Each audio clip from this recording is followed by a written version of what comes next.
In Module 5, we were introduced to phonemic and phonologic awareness. To take a little deep dive into both of these, phonologic awareness essentially is the big umbrella of the two. To truly know what phonemic awareness and phonologic awareness are, we have to know what a phoneme is. And a phoneme is essentially the smallest units of sound in words. But we also have to remember that phonemes are not always represented by one letter. Yes, they are the sounds of the words, but let's look at the word sheep. So the sounds in that word sheep are sh, e. So that is 3 phonemes. How many letters are in the word sheep? There are 5. So it doesn't necessarily mean that each letter of the word has a sound, because like shown in the word sheep, there were 3 sounds, 5 letters. Now going back to phonological awareness, again, the big umbrella, that is the broader awareness of sound. So it doesn't necessarily have to only be the sounds and words, but it's when you hear a car honk its horn and you hear that honk, that's having awareness of the sound. Phonological awareness, to be exact. In Module 5, we also read the importance of rhyming and repetition and how it should be used in the classroom or when selecting books to read to our student. For example, Dr. Seuss' Cat in the Hat. That's definitely a fan favorite amongst the kids, and they definitely enjoy the rhyming. Children are able to recognize rhyming patterns and see how words are similar. So, for example, cat, hat, rat, mat. They're able to identify and recognize the phonemes within the words. In turn, we know that knowing to read one word then simply helps to read one similar, and so on and so forth. And this is how rhyming helps develop phonological awareness, or awareness of sound. Another fan favorite with the children and students are tongue twisters. Tongue twisters are fun for kids and adults. I mean, I love a good tongue twister, but they are enjoyable and they're an easy way to help reinforce the sounds of the beginning of a word. So, for example, bear with me because they are called tongue twisters for a reason. See, I can't do it. Let's give it another try. She sells seashells down by the seashore. So all of those words in that tongue twister start with the same sound. And again, this is just another activity to help broaden awareness of sound while having some fun doing it. Another activity that I took from the text that could be used in the classroom is highlighted on letters and children's names. Using children's names is another great way to incorporate teaching children about letters and sounds. You can have students trace the letters, have them sound out the letters, and even incorporate things like, if your name starts with the letter M, raise your hand. Yes, Michaela. Yes, Michael. That's just another way to introduce letter recognition and sound to our students. You can also use it in a way of, if your name starts with the letter B, go ahead and line up in the front of the line.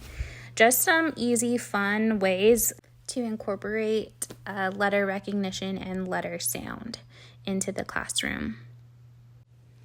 Another activity that would be great for the classroom, like seen in both text and video of this module, was clapping syllables. So this is something that would go like Michaela. So clapping syllables are 3 syllables in the name Michaela. Again, clapping those, Michaela. And then we look at another name like Dan, who could be another student in the class, and that's Dan. Just 1 clap for 1 syllable. Let's look at the name Raquel, 2 syllables.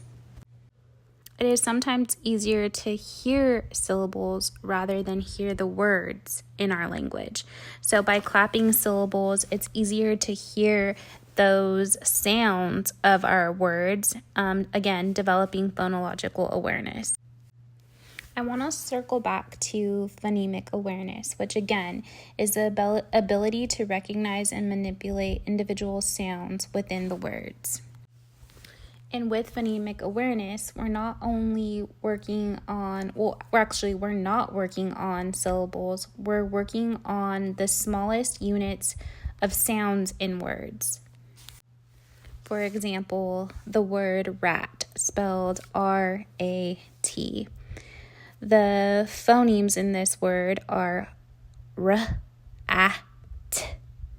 So there's 3 phonemes for the word rat. Again, that is r, a, t. Then we can look at the word mat, which is M-A-T, and that is a, t, mat. So again, the smallest units of sound in each of those words. Isolating sounds is another thing we can do. So for example, in the word cherry, ch is the beginning, the first phoneme of the word cherry is ch, ch. And in the word bug, the last phoneme of the word is g, g. So by asking our students what the first sound or the last sound we hear in a word, that is isolating sounds. So again, ch in cherry and g in bug is isolating the phonemes. Scaffolding is another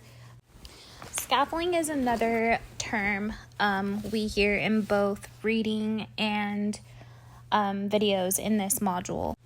Scaffolding essentially is providing temporary support to students as they learn a new skill or a new concept and gradually easing off of that support as they gain proficiency. There are 3 levels of support in scaffolding, and that is intense, moderate, and minimal. An example of these different levels of support are the following. So I would ask a student in my class, let's just say, Michaela, what is the first sound in the word basketball? Now, I'm not sure if my phone mic picked up that, but I did add emphasis on the B in basketball. Or I can also ask my student, Michaela, what is the first sound in the word basketball? So these are both examples of minimal scaffolding. An example of a more intense level of support would be if I asked a student, what is the first sound in the word basketball? Watch my mouth. Basketball. The first sound is b. When learning about all of these different activities in this module that teachers and educators can use in their classroom, I really feel that if you keep it fun and entertaining for students, that's when they'll best benefit. Like, I love the rhyming books, and I love the tongue twisters, and I love the little games that some of these educators came up with in order to keep kids interested in literacy and reading and writing. A lot of these activities that were discussed today take me back to when I was a student. And if I'm not mistaken, I want to say it's kindergarten and about first grade when a lot of this is really emphasized. And now looking back, I do remember a lot of the rhyming books, The Cat in the Hat, the Dr. Seuss Day, a lot of that built around literacy in the classroom.